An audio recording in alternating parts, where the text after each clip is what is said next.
Who is the biggest joke in all of sports? Some people might argue the Washington Generals, which is the team that the Harlem Globetrotters always play against. They travel together and the Harlem Globetrotters always win against them because the Generals are just there to have fun with the Globetrotters in order to make a spectacle out of the whole thing. They're kind of designed to lose. But they're not the biggest joke in sports. That honor belongs to one man in particular. His name is Dylan Danis.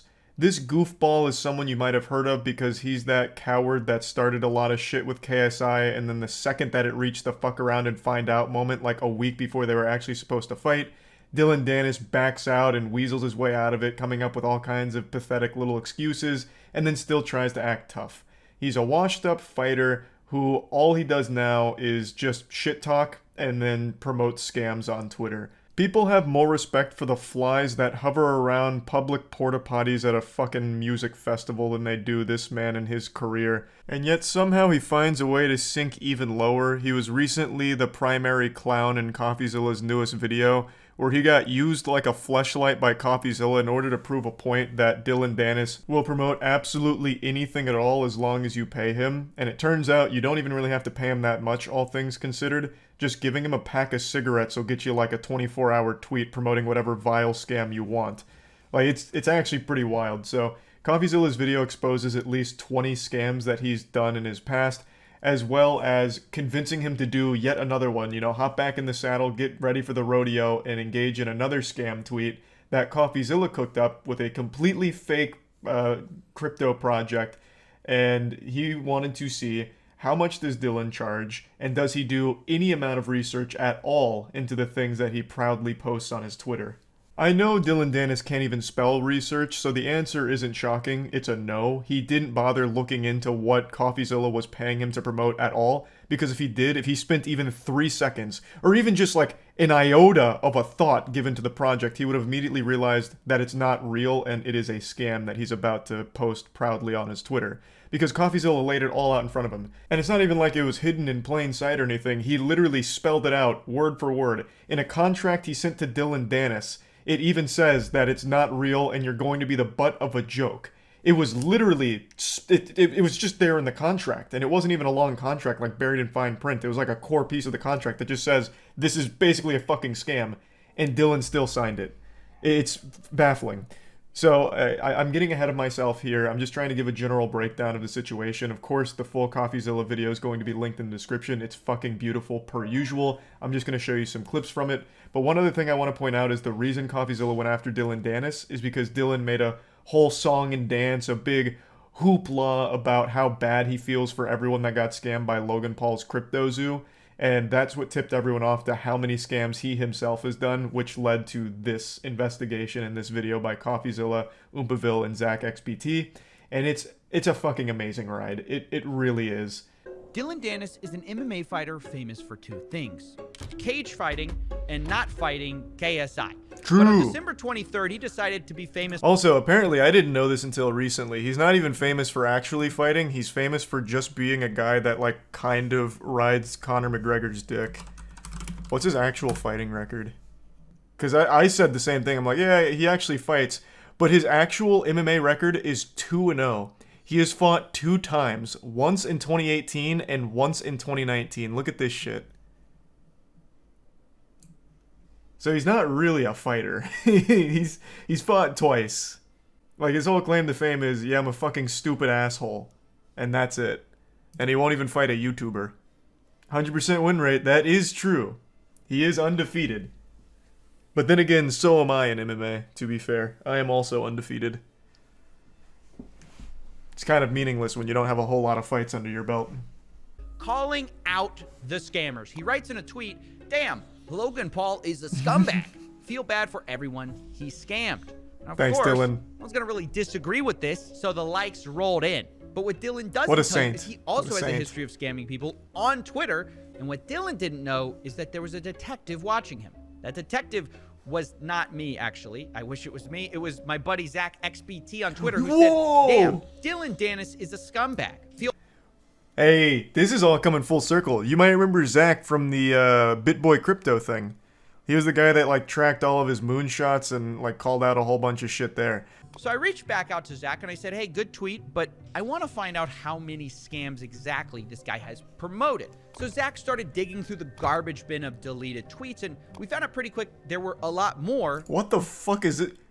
Baby Dinger? What the fuck? Baby Dinger token is the next Shiba Inu. Oh man, if anyone has any baby dingers, you should immediately just lose the right to earn money in your life. You don't deserve it anymore. Ring dinger. Hey, let's not besmirch the good name of the ring dinger. That's as far from Web3 crypto as you get. That is literally an old man who snaps your head off. I wanted to trick Dylan into giving me the amount. The rough idea was to approach Smart. Dylan and say, hey, I created this dumb NFT project that's completely fake. How much would it cost for you to promote it? He gives me an answer and I have my price. Who looked like he would be serious about selling you an NFT collection. And that's when I thought of my buddy Oompaville. Yes. He's a guy who's actually really sweet in real life. I did know Oompaville played a big role in this here. So that is exciting. Very smart. CoffeeZilla recognized that Dylan would certainly say no, knowing for sure that it's a honeypot if it was CoffeeZilla that reached out. So he used Oompaville, whom, I mean, that looks like a well-adjusted man to me. Like, that's a trustworthy face right there. So he used him as the proxy. That's genius. We can provide all the marketing copy. Please let me know, as we're trying to launch relatively soon. That website is not a real crypto NFT platform.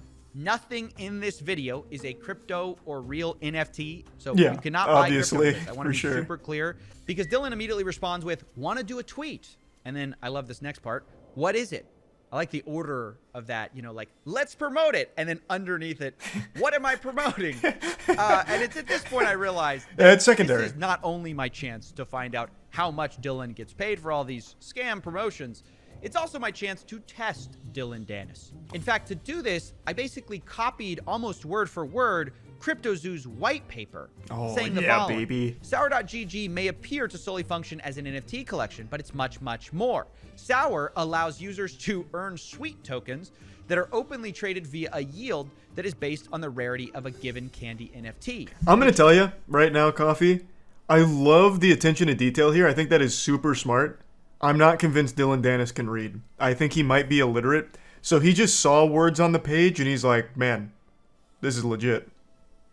All these words, they have meaning, I have no doubt. I'm in.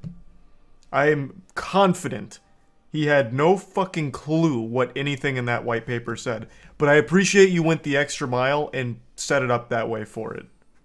Look out, adventurer.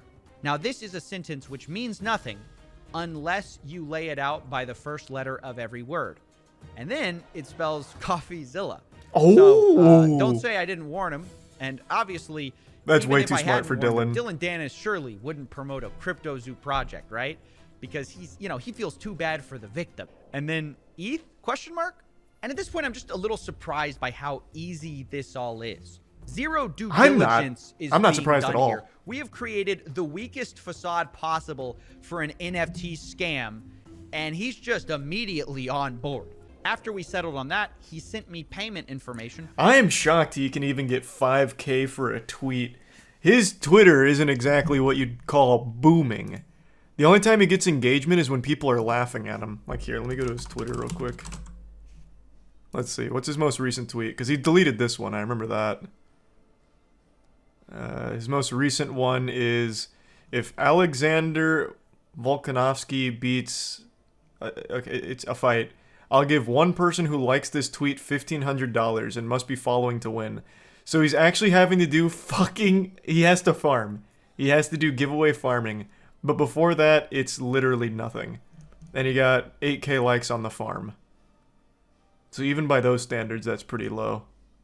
So I'm shocked that he's actually asking 5K. Though I doubt many people are actually giving it to him.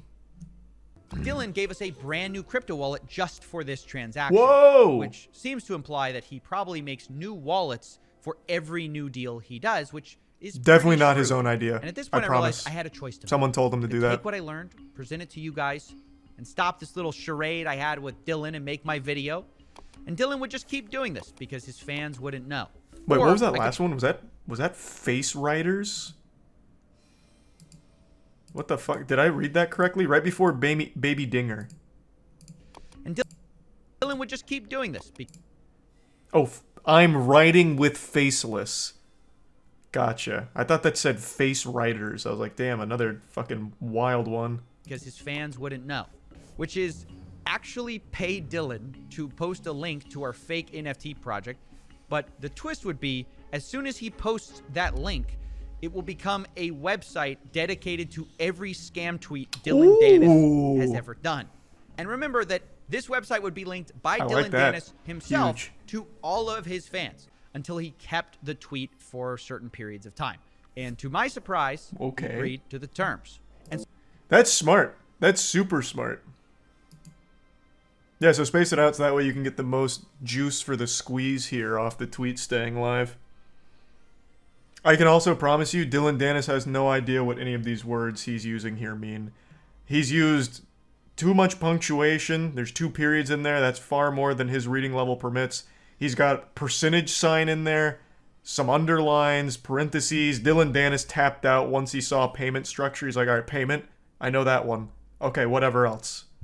Website, which is just a website with all his previous transgressions. Now, I did talk to some I want to read that one. What was that? I'm bullish on what? These all have the worst names.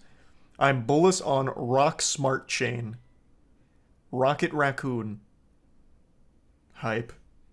from ZachXBT. He found over 20 projects that Dylan promoted and then tried deleting, where many of them were rug pulls and scams. It was at this point is I drew up a contract for Dylan to sign before this whole thing goes live. He didn't read it.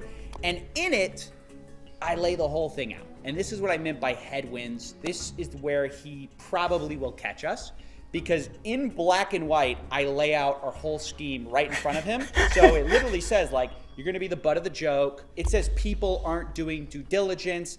It says that we're going to be switching the website to show his prior promotions. So we lay out the whole thing there. And what we're really banking on is he's not going to read any of this. He's just going to see money and just sign it, which is the 100% whole point of this entire thing. He can't read it. I think it fits. Sending it. All right. And then I'm sending the drive link. I mean, we've sent the contract now. We're just waiting. We're literally waiting. He's going to instantly respond with the sign. It's going to be less than 2 minutes. Oh, I agree, bro. I agree. It was 3 minutes. I was so fucking close. I was so close. Idiot. That's right, ladies and gentlemen. He agreed. I was so and close. You might notice that we weren't actually able to use DocuSign and get his signature because it was experiencing outages at the moment, the actual website. But we were able to just have him do a written agreement in DMs that he agreed to our terms. And although that is real, by the way. If you get in writing something like that, that is actually an enforceable thing. It's not as strong as like a full signature, but that is like actually enforceable. So, what a fucking moron. Holy shit. go ahead and tweet. Just refreshing now, I guess. See what he says. Run There's it. so much work that goes into this. You guys didn't see this off camera. Dylan starts talking about, where's your community? So we have to whip up this community from nowhere. Oh, fuck. Our community doesn't exist. We had to create a Twitter profile. We had to buy a bunch of botted followers. An hour ago, it didn't exist. I don't think I've ever been so excited about something in my life. Nice. Dude. What was the total spend on this, I imagine? He tweeted it. Huge. I can't believe he did it. He actually did it. He just tweeted it. What an idiot. What? I can't believe it. What can I say? So I knew this tidbit of information real quick before he points it out. The actual tweet just has the word scam in it. Sour NFT candies are moonbound. Scam. Believe it. It's so adorable. What can I say? They couldn't have made it any more clear. Which literally spells out in first letters the word scam. Yep. I hope this is... Oh man, Dylan. Now he's ducking CoffeeZilla and Oompaville's attempt to communicate just like he ducked KSI's fight. God damn. It's all he knows. Yeah, he'll never mention this, unfortunately. That's his modus operandi. He just is a fucking perpetual loser, I guess. Oh, I did see that. There was a lot of brain rot takes about how what CoffeeZilla did is actual entrapment. And I'm pretty sure those people are just as CTE riddled as Dylan Danis to think that what CoffeeZilla did is anything even remotely associated with entrapment. It's not even close. CoffeeZilla did everything possible to let Dylan know what was going on. He even put in the fucking contract he agreed to that it is literally him just being a joke. It's not real. He laid out everything, and he still agreed to it. That couldn't be further from entrapment. The guy got 1K. He did get 1K. He did get $1,000 out of it, so that's a Dylan W, baby. Fucking big one from Dylan! But also lost rep. He had none to begin with. I legitimately don't think Dylan Danis has a single fan. Like, actually not a single one. People just laugh at him. In fact, if you go to his goddamn giveaway tweet right now, people aren't even participating in the actual giveaway. They're just spamming the clown emoji. Jesus Christ. He can't even, like, actively farm children on Twitter. He doesn't have fans.